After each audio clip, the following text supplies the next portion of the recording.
When I look at the PowerPoint, my vision of a complex project and a curricularly embedded project, they're very similar. The only difference is it just may take longer, you know. And when you look at the rubric, whether it's a curricularly embedded project or a complex project, the kids have to master what's on the rubric, you know. So no matter how you set up the assignment has to be set up in a way to where you could assess everything on the rubric.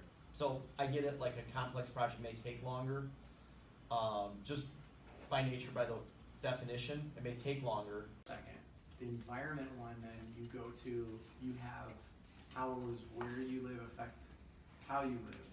You introduce an environment we have in here, Industrial Revolution, technically a little bit there, I don't know. And then a big component of migration too is gonna be the movement of people. Does it work better there?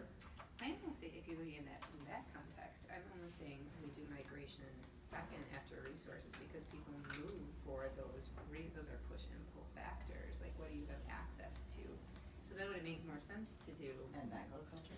No, do culture last. Like do. It didn't fit in here. But we have these other pieces that really we all saw our students working on and we didn't really address. So the ability to go back and evaluate ourselves is. Help me with the wording on that last key concept, ask for help appropriately, like, could we add something in there, like, depending on the audience, or do we need to have that, I feel or? like was that back in one though too, with the self-determination the daily living and And we talked about how they speak to So- the stories that we're going to. money to burn? We Money to burn. We should probably pick that one because it goes with It goes with our units that we're trying to Yeah. create, right? the helping other thing, Yeah. helping others thing. Same with, well, and then there's one other. We're gonna do the baby exchange, Baby because that one's gonna Family. fit the family unit. Yep. Okay. And That should be good. We're gonna separate out the speaking.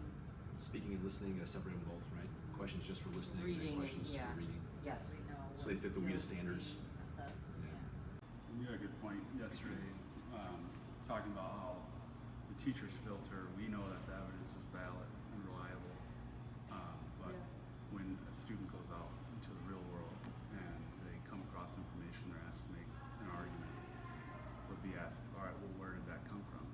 And if they're not able to answer, yeah, right. No, I know what you're saying. So if I recall correctly, one of the concerns brought up in one of our first meetings when we first addressed this was the feeling that we wanted to feel authentic, right? As opposed to kind of a canned, Right. and that's why I think Right. we're reluctant with the word DBQ. Right. How could we, if we think about this argument of essay, how can we set it up so that it's a more authentic process where kids are accessing documents and making references to texts that don't feel canned, Right. it feels more genuine.